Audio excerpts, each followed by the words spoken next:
Chewelah Peak ski area, founded and built with volunteer labor and started in 1935. And everybody knew everyone. It was just a lot of fun. When you have a beautiful 49 degrees north powder day up here, you can't help but think about what Grandpa Si did to make skiing possible in Chewelah. I learned a long time ago that you're just the caretaker for a generation of the mountain. And you know, when you engage in something that's been here for 75 years, you have to put it in perspective of where you've been and where you're going to go. Thoroughly enjoy skiing here. We're spoiled. We are spoiled to ski here.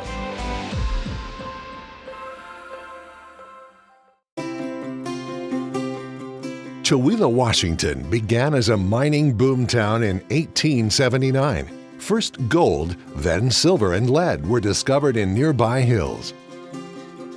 In 1916, magnesite was found in the Huckleberry Mountains just west of town, and about 10 miles east stood Chewelah Peak, which some folks say held the white gold, and has been this community's home for skiing since the 1930s.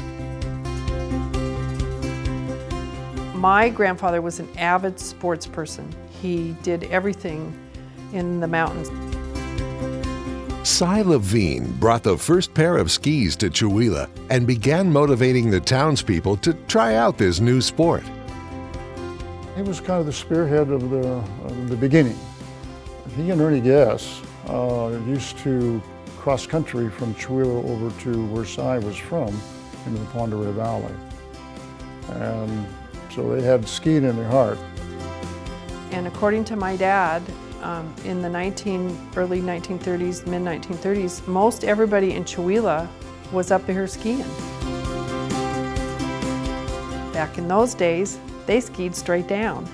They took those great long wooden skis, carried them all the way up to the top of what they called a run, and then they would put them on and get in their squat position with their arms out and just come sliding straight down the hill and crash. Back then, just getting to the old Chewelah ski hill during a snowy winter was quite an ordeal. Cars often got stuck on flowery trail and had to be pushed out. Skiing became a real community effort. A short rope tow was built in 1934, and in 1935, Si Levine and several others formed the Chewelah Peak Ski Club. A year later, everyone chipped in to build a small, vertical log cabin, appropriately named Si's Hut. They had to hike 2 miles to get into that cabin from where they parked the cars. And there's pictures on the video of them hiking in with cardboard boxes tied with rope onto their backs, like backpacks, and dragging cans of gasoline and bringing all their food in and skis, and of course back then they wore whatever was warm. In '39, they installed an old truck at the site and ran cable from the wheels to pulleys up and down the hill. So Chewelah's second rope tow went much higher up the mountain. The engine itself was a gasoline 4-engine Dodge car motor. It sat in the center of the hill, so you could grab the cable right out in front of the lodge. Had to get off at midway if you wanted to go up to the so-called steep hill. Then you got back on the cable by again attaching your handle and riding up the hill. Ski clothing of the day was usually purchased from Army surplus, layer upon layer. My favorite pictures are of my dad and Uncle Gordon, and they're probably 4 or 5 years old, and they're dressed in coats that look like little skirts on them, and they're on these skis that are probably 6 feet long. Most of us had leather boots that we wore then. That was a style, roughly just under the knee height, and the bindings were rather crude, to say the least. Racing was the next big endeavor for the Chewelah Ski Club. And they had other intermountain ski clubs like Selkirk and Mount Spokane and Lookout, and some of those clubs came here and raced.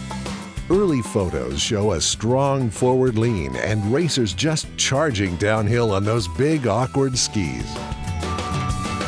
The 1950s brought some big improvements to the ski hill, including the completion of Chewelah Mountain Lodge in 1950.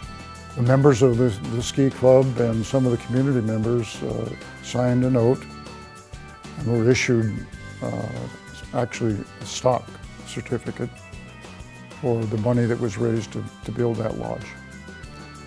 And compared to size cabin, it was pretty luxurious. Indoor toilets and those kinds of things.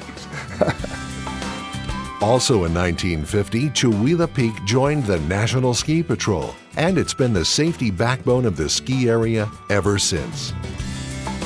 A year later, a homemade double chairlift was installed. The wooden tower was built from logs off the mountain, and the Northwest Magnesite plant provided the cable. The chairs were a novelty.